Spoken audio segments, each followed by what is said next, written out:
Hello everyone, एक बार फिर स्वागत है आप सभी का अपने यूट्यूब चैनल पर। तो फ्रेंड, जैसा कि आप थंबनेल पे देख ही चुके हो, आज की इस वीडियो में हम डिस्कस करेंगे national commissions and committees on education के कुछ इंपॉर्टेंट क्वेश्चन जो mainly at previous HPU BEd entrance 2019 के एग्ज़ाम में ये क्वेश्चन जो थे वो पूछे गए थे। इन क्वेश्चंस को हम थोड़ा डिटेल में डिस्कस करेंगे ताकि अगर यहाँ से कोई क्वेश्चन डिराइव होता है तो आपको एग्ज़ाम में काफ़ी हेल्प मिलेगी। फ्रेंड, जैसा कि आपको पता है, जो एचपीयू का जो बीएड एंट्रांस एग्ज़ाम है उसकी जो डेट है वे अनाउंस कर दी गई है। जो एचपीयू का जो बीएड एंट्रांस का जो एग्ज़ाम है वे 20 जून को कंडक्ट किया जाएगा। 20 जून को कंडक्ट किया जाएगा। जो ऑनलाइन फॉर्म फिल करने की जो डेट है वे आज से शुरू होगी और 6 जून तक आप ऑनलाइन फॉर्म फिल कर सकते हो। 20 जून को एचपीयू बीएड एंट्रांस 2024 का एग्ज़ाम होगा। बात करते हैं एसपीयू मंडी के बारे में। एसपीयू मंडी का ऑनलाइन फॉर्म फिल करने की जो आज आज लास्ट डेट है, एग्ज़ाम जो है वो 9 जून को है एसपीयू मंडी का बीएड एंट्रांस का। तो ये एक इन्फॉर्मेशन है। एचपीयू बीएड एंट्रांस की की जो डेट है वे आपकी 20 जून जो है वो अनाउंस कर दी गई है। तो फ्रेंड्स, अगर आप एचपीयू और एसपीयू बीएड एंट्रांस की तैयारी कर रहे हो तो इसके लिए मैंने एक अलग से प्लेलिस्ट बनाई है जिसका जो लिंक है वो मैंने डिस्क्रिप्शन बॉक्स में दे दिया है। आप वहां पर जाकर वीडियोस देख सकते हो। वहां पर आपको सभी सेक्शंस की वीडियोस आपको वहां देखने को मिलेंगी। HP GK, Indian GK, teaching aptitude and attitude, national commissions and committees on education, math, Hindi, reasoning, English, सभी सेक्शंस की वीडियोस आपको वहाँ देखने को मिलेंगी। तो फ्रेंड्स, आज का जो सेशन है वो भी काफ़ी इंपॉर्टेंट रहने वाला है। आपने करना क्या है, पेन कॉपी लेके इन क्वेश्चंस के जो मैं की पॉइंट बताऊंगा शॉर्ट फॉर्म में नोट्स जरूर बना लेने हैं। रिवीजन के टाइम में आपको काफ़ी हेल्प मिलेगी। तो 20 क्वेश्चन जो है वो teaching national commissions and committees के पूछे जाते हैं। तो आज हम 20 क्वेश्चन ही डिस्कस करेंगे प्रीवियस एचपीयू बीएड एंट्रांस 2019 का। तो फ्रेंड्स, पहला क्वेश्चन है इस वीडियो का। इसमें बोला गया कि 10+2+3 year structure of education was proposed by. तो 10+2+3 वर्ष की शिक्षा का जो ढांचा था वे किसके द्वारा प्रस्तावित किया गया था। काफ़ी इंपॉर्टेंट क्वेश्चन है। तो क्वेश्चन नंबर 91 का जो राइट आंसर है आपका ऑप्शन नंबर ए है, शिक्षा आयोग 1964।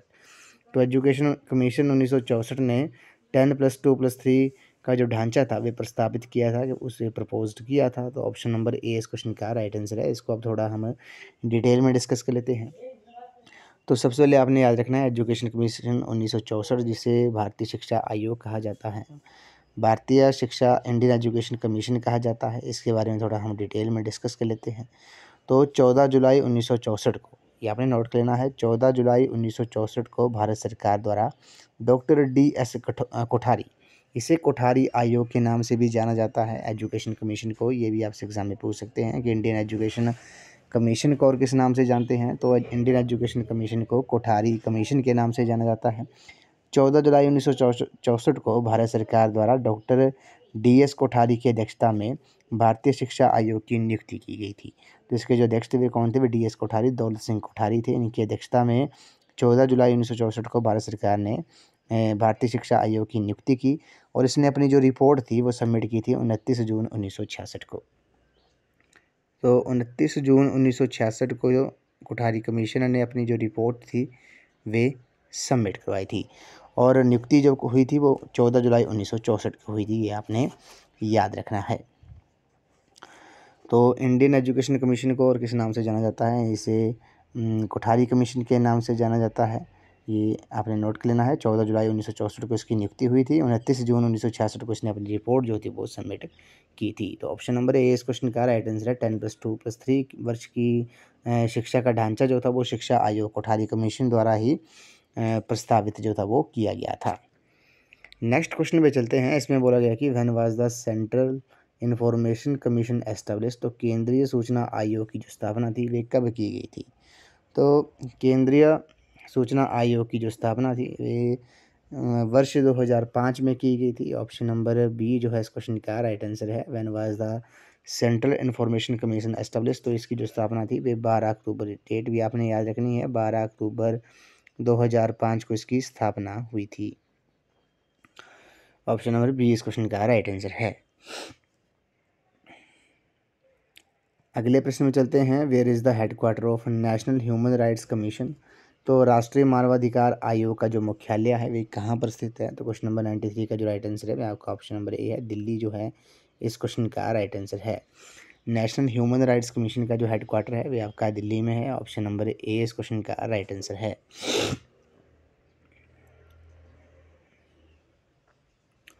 अगले प्रश्न में चलते हैं। National knowledge commission is headed by, तो नेशनल नॉलेज कमीशन की अध्यक्षता की गई किसके द्वारा की गई है? ये क्वेश्चन भी काफ़ी इंपॉर्टेंट है, कई बार 1-2 बार एग्जाम में पूछा गया था। तो क्वेश्चन नंबर 94 का जो राइट आंसर है वह आपका ऑप्शन नंबर सी है, सैम पित्रोदा द्वारा नेशनल नॉलेज कमीशन की जो थी वो अध्यक्षता की गई थी। Option number C, Sam Pitroda द्वारा। ऑप्शन सी इस क्वेश्चन का राइट आंसर है। नेक्स्ट क्वेश्चन पे चलते हैं। Which of the following commission first decentralize the primary education, तो निम्नलिखित में से किस आयोग ने पहले प्राथमिक शिक्षा का विकेंद्रीकरण किया था? तो इस क्वेश्चन का जो राइट आंसर है वह आपका ऑप्शन नंबर ए है, हंटर कमीशन ने। हंटर कमीशन जो है इस क्वेश्चन का राइट आंसर है। हंटर कमीशन जो था वो कब आया था? वर्ष 1882 में आया था। ये आपने नोट कर लेना है। इसको थोड़ा हम डिटेल में डिस्कस कर लेते हैं।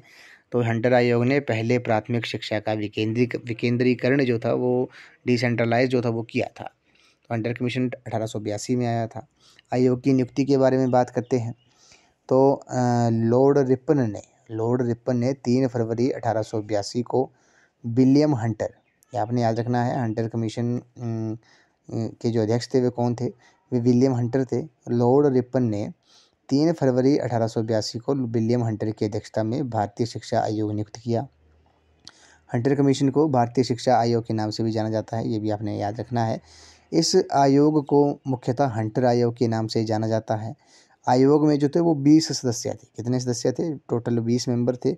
उनमें से कुछ भारतीय थे, जैसे सैयद महमूद, हाजी गुलाम, Anand Mohan Bose, P Rangananda Mudaliar, Maharaja Jitendra Mohan Tagore, Bhudev Mukherjee, K T. Telang, B L. Rice और डॉक्टर मिलेर। ये जो थे वो आपके कुछ भारतीय सदस्य थे।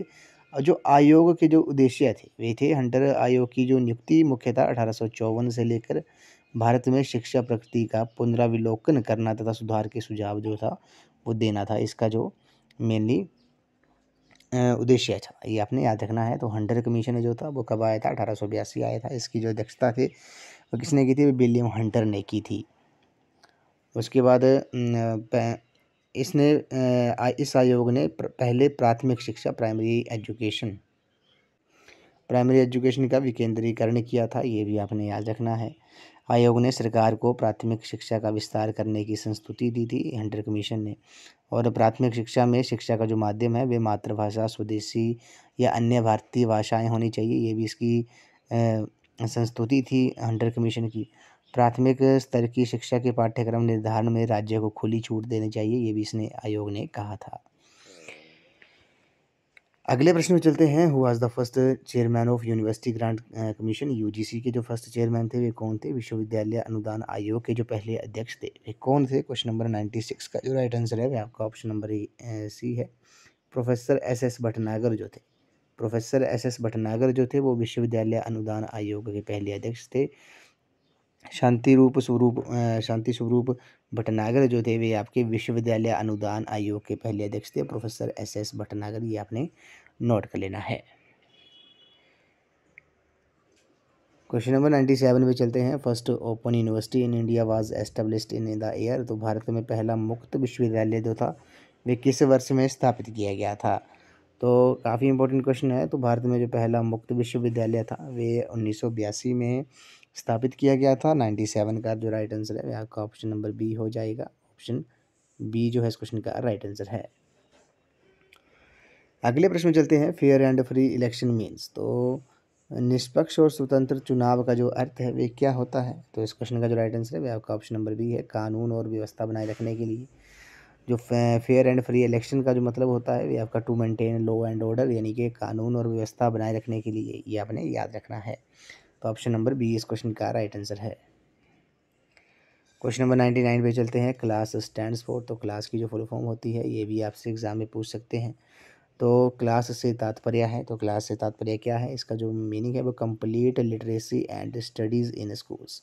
ऑप्शन नंबर ए जो है इस क्वेश्चन का राइट आंसर है। क्लास से तात्पर्य है complete literacy and studies in school, ये आपने नोट कर लेना है, इंपॉर्टेंट क्वेश्चन है। कि क्लास की जो फुल फॉर्म है, जो आपसे एग्ज़ाम में पूछ सकते हैं, तो क्लास की जो फुल फॉर्म है वह आपकी complete literacy and studies in schools. तो फ्रेंड्स, अगर आपको आज का जो सेशन है, आज के जो क्वेश्चंस है, अब आपको काफ़ी पसंद आ रहे हैं, तो वीडियो को लाइक शेयर एंड कमेंट साथ में ज़रूर कर दें। नेक्स्ट क्वेश्चन पे चलते हैं। इसमें बोला गया है कि निम्नलिखित में से किस आयोग ने नैतिक मूल्यों के एक भाग के रूप में मौन ध्यान का सुझाव दिया? Which of the following commission suggested silent meditation as a part of moral values. तो क्वेश्चन नंबर 100 में बोला गया है कि किस आयोग ने नैतिक मूल्यों के एक भाग के रूप में मौन ध्यान का जो सुझाव दिया था? तो क्वेश्चन नंबर 100 का जो राइट आंसर है वो आपका ऑप्शन नंबर बी है, विश्वविद्यालय शिक्षा आयोग। यूनिवर्सिटी एजुकेशन कमीशन जो है इस क्वेश्चन का राइट आंसर है। और आपने एक बात और याद रखनी है, यूनिवर्सिटी एजुकेशन कमीशन को और किस नाम से जाना जाता है? तो इसे डॉक्टर राधाकृष्णन आयोग के नाम से ही जाना जाता है, ये आपने नोट कर लेना है। इसको यूनिवर्सिटी एजुकेशन कमीशन को डॉक्टर राधाकृष्णन आयोग के नाम से जाना जाता है। इसके बारे में थोड़ा डिस्कस कर लेते हैं, इस कमीशन के बारे में, यूनिवर्सिटी एजुकेशन कमीशन के बारे में।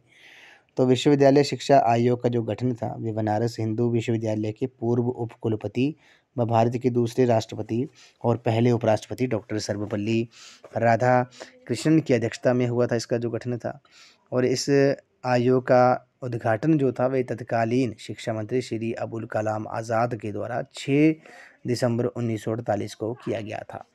तो इसके अपॉइंट जो था, इस कमीशन को अपॉइंट कब किया गया था? 6 दिसंबर 1948 को किया गया था, ये आपने नोट रखना है। और इस आयोग के जो थे वो 10 सदस्य थे।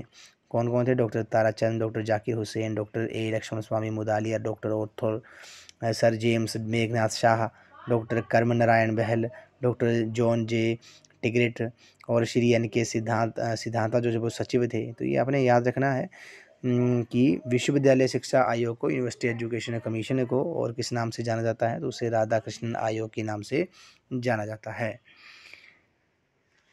अगले प्रश्न में चलते हैं। इसमें बोला गया है क्वेश्चन नंबर 101 में कि another name of basic education of और नई तालीम।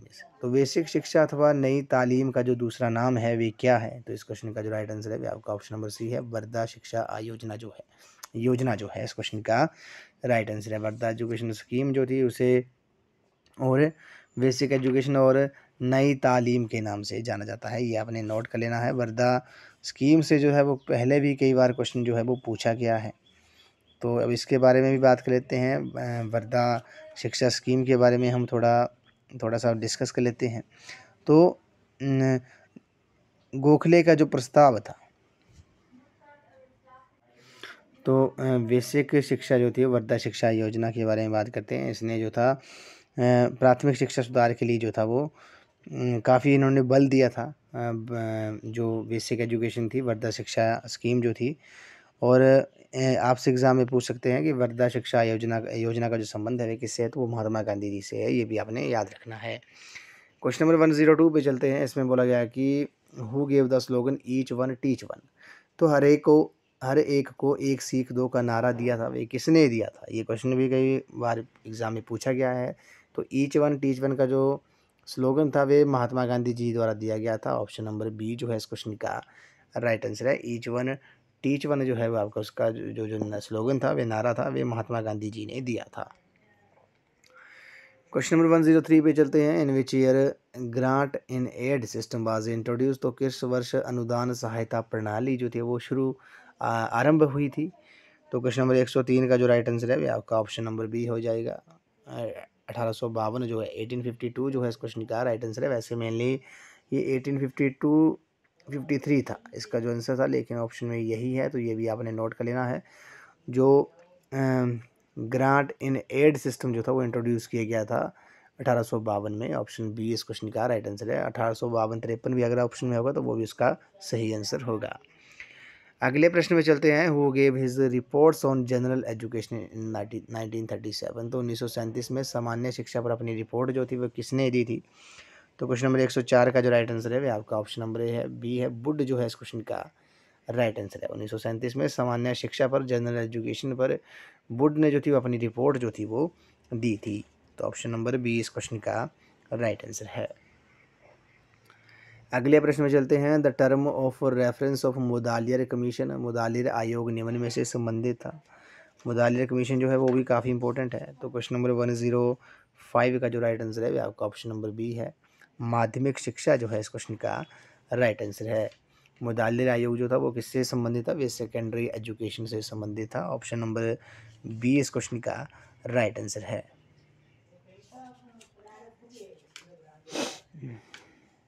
अब इसको हम थोड़ा मुदालियर कमीशन को थोड़ा हम डिटेल में भी बात कर लेते हैं मुदालियर कमीशन के बारे में।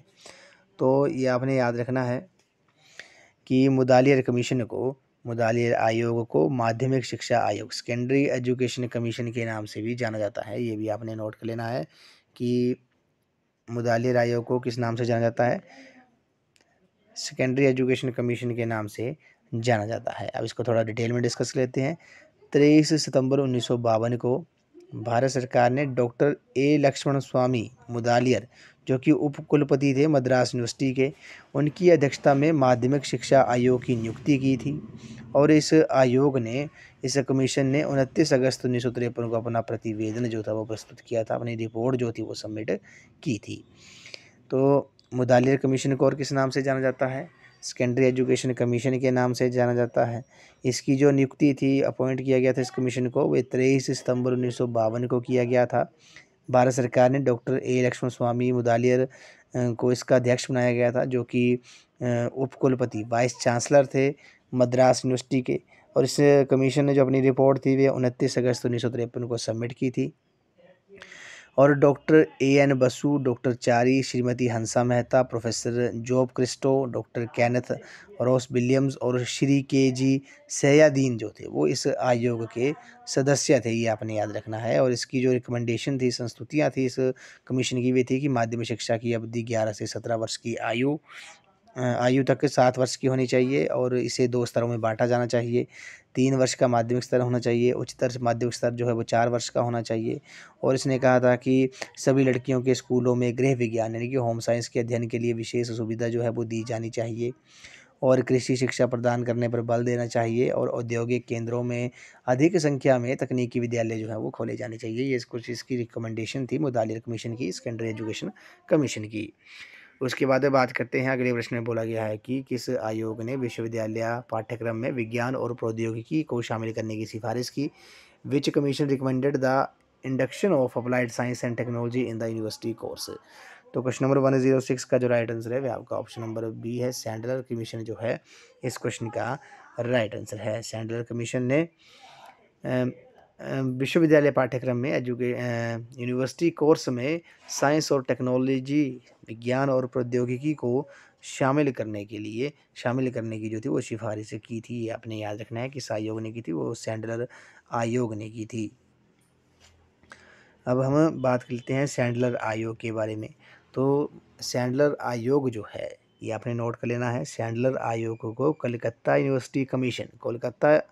यूनिवर्सिटी कमीशन के नाम से भी जाना जाता है। किसे, तो सैंडलर कमीशन को कलकत्ता एजुकेशन कमीशन के नाम, कलकत्ता यूनिवर्सिटी कमीशन के नाम से जाना जाता है। अब इसको थोड़ा हम डिटेल में कर लेते हैं बात। तो 14 सितंबर 1917 को कलकत्ता विश्वविद्यालय आयोग, जिसको सैंडलर आयोग के नाम से भी जाना जाता है, इसकी जो नियुक्ति थी वे भारत सरकार द्वारा लीड विश्वविद्यालय के उप कुलपति माइकल सैंडलर की अध्यक्षता में की गई थी। सर आशुतोष मुखर्जी, डॉक्टर जियाउद्दीन अहमद और प्रोफेसर राम से मयूर जो थे वो भारतीय सदस्य थे इस आयोग के, ये आपने याद रखना है। और सैंडलर आयोग की जो संस्तुतियाँ थी क्या क्या थी, उन्होंने विश्वविद्यालय शिक्षा से रिलेटेड कहा था कि विश्वविद्यालय पर सरकार का नियंत्रण कम कठोर हो और विश्वविद्यालय के प्रबंधन के लिए सीनेट और सिंडिकेट के स्थान पर कोर्ट और कार्यकारिणी परिषद होनी चाहिए। प्रत्येक विश्वविद्यालय में शारीरिक प्रशिक्षण के एक निदेशक होने चाहिए। और विश्वविद्यालय पाठ्यक्रम में यूनिवर्सिटी के कोर्स में जो है वो साइंस और टेक्नोलॉजी को शामिल करने की उन्होंने सिफारिश की थी। और आयोग ने मुस्लिम समुदाय में उच्च शिक्षा को प्रोत्साहन के लिए भी सुझाव दिए थे। और विश्वविद्यालय अध्यापकों की नियुक्ति चयन समिति द्वारा की जाए, जिसमें बाहर के विषय विशेषज्ञ भी हो, ये भी सैंडलर आयोग ने कहा था। तो सैंडलर आयोग को और किस नाम से जाना जाता है, कोलकाता यूनिवर्सिटी कमीशन के नाम से भी जाना जाता है। और 14 सितंबर 1917 को जो था वो इसकी इसी अपॉइंट किया गया था इस कमीशन को। ये अभी आपने नोट कर लेना है। अगले प्रश्न में चलते हैं। 107 में बोला गया कि शिक्षा में बौद्धिक उद्देश्य पर जोर दिया गया था। Intellectual aim in education was emphasised by. तो क्वेश्चन नंबर 107 का जो राइट आंसर है वो आपका ऑप्शन नंबर बी है। ग्रीक में दिया गया था। ऑप्शन बी इस क्वेश्चन का राइट आंसर है। अगले प्रश्न में चलते हैं। हु फॉर्म्ड ब्रह्म समाज। तो ब्रह्म समाज की जो स्थापना थी, वे संस्थापक जो थे वो कौन थे? तो ब्रह्म समाज के जो संस्थापक थे वे आपके राजा राम मोहन राय थे। ऑप्शन नंबर डी जो है इस क्वेश्चन का राइट आंसर है। क्वेश्चन नंबर 109 पे चलते हैं। The first committee to be constituted after independence by the government of India on women education was. Important question है। महिला शिक्षा पर भारत सरकार द्वारा स्वतंत्रता के बाद गठित पहली जो समिति थी वे कौन थी? तो क्वेश्चन नंबर 109 का जो राइट आंसर है वो आपका ऑप्शन नंबर डी है। डॉक्टर दुर्गाबाई देशमुख कमेटी जो है इस क्वेश्चन का राइट आंसर है। स्वतंत्रता के बाद महिला शिक्षा पर भारत सरकार द्वारा ये गठित जो थी वो पहली समिति थी। कौन सी? डॉक्टर दुर्गाबाई देशमुख कमेटी जो थी। तो ऑप्शन नंबर डी जो है इस क्वेश्चन का राइट आंसर है।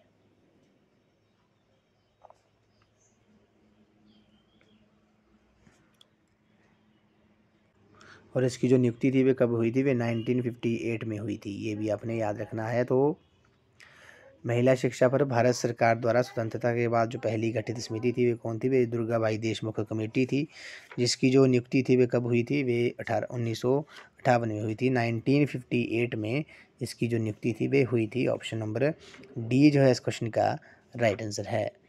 इस वीडियो का ये लास्ट क्वेश्चन है। इसमें बोला गया है कि article 45 under the directive principle of state policy in the Indian constitution provides. तो अनुच्छेद 45 के अंतर्गत भारतीय संविधान में राज्य के नीति निर्देशक सिद्धांत प्रदान करता है। तो इस क्वेश्चन का जो राइट आंसर है वह आपका ऑप्शन नंबर डी हो जाएगा। निःशुल्क और अनिवार्य प्राथमिक शिक्षा जो है इस क्वेश्चन का राइट आंसर है। तो 110 का जो राइट आंसर हो जाएगा भी आपका ऑप्शन नंबर बी है। Free and compulsory primary education जो है वो अनुच्छेद 45 के अंतर्गत भारतीय संविधान में राज्य के नीति निर्देशक सिद्धांत प्रदान करता है। ऑप्शन बी इस क्वेश्चन का राइट आंसर है। तो फ्रेंड्स आज की इस वीडियो में बस इतना ही। आज हमने national commission and committees on education के जो क्वेश्चन पूछे गए थे HPU B.Ed एंट्रांस 2019 में, उनको हमने इस वीडियो में थोड़ा डिटेल में भी डिस्कस किया। जो मेरे लिए आपको आगामी HPU और SPU B.Ed एंट्रांस दोनों B.Ed एंट्रांस में ये क्वेश्चन जो होंगे वो आपको काफ़ी हेल्पफुल साबित होंगे। तो फ्रेंड्स जैसा कि आपको पता है कि HPU का जो एग्ज़ाम है B.Ed एंट्रांस का, वो 20 जून को है। कब है? 20 जून को है। SPU का जो है वो आपका 9 जून को है। तो अगर आप HPU और SPU दोनों B.Ed एंट्रांस की तैयारी कर रहे हो तो इसके लिए मैंने एक अलग से प्लेलिस्ट बनाई है, जिसका जो लिंक है वो मैंने डिस्क्रिप्शन बॉक्स में दे दिया है। आप वहां पर जाकर वीडियोस देख सकते हो। वहां पर आपको सभी सेक्शंस की वीडियोज़ हो national commission and committees on education, teaching aptitude and attitude, HP GK, Indian GK, Hindi, English, math, reasoning, सभी सेक्शंस की वीडियोज़ आपको वहाँ देखने को मिलेंगी। तो HPU की जो ऑफिशियल नोटिफिकेशन है वह आपको आज देखने को मिल जाएगी। वैसे अभी वेबसाइट पे जो है वो अपलोड नहीं हुई है, अपडेट नहीं हुई है। तो जैसे ही आपको ऑफिशियल नोटिस आएगा तो मैं आपको उसमें कम्युनिटी टैब ग्रुप में कम्युनिटी टैब में अपने ये यूट्यूब के चैनल में पोस्ट कर दूंगा। तो फ्रेंड्स आज की इस वीडियो में बस इतना ही। आई होप आपको वीडियो पसंद आई होगी। तो वीडियो को लाइक शेयर एंड कमेंट जरूर कर दें। चैनल को सब्सक्राइब भी जरूर कर दें और बेल आइकन प्रेस करना ना भूलें और नोटिफिकेशन ऑन कर दें, ताकि मेरे आने वाली हर वीडियो की नोटिफिकेशन आपको मिलती रहे। तो फ्रेंड्स आज की इस वीडियो में बस इतना ही। तो थैंक यू फ्रेंड्स।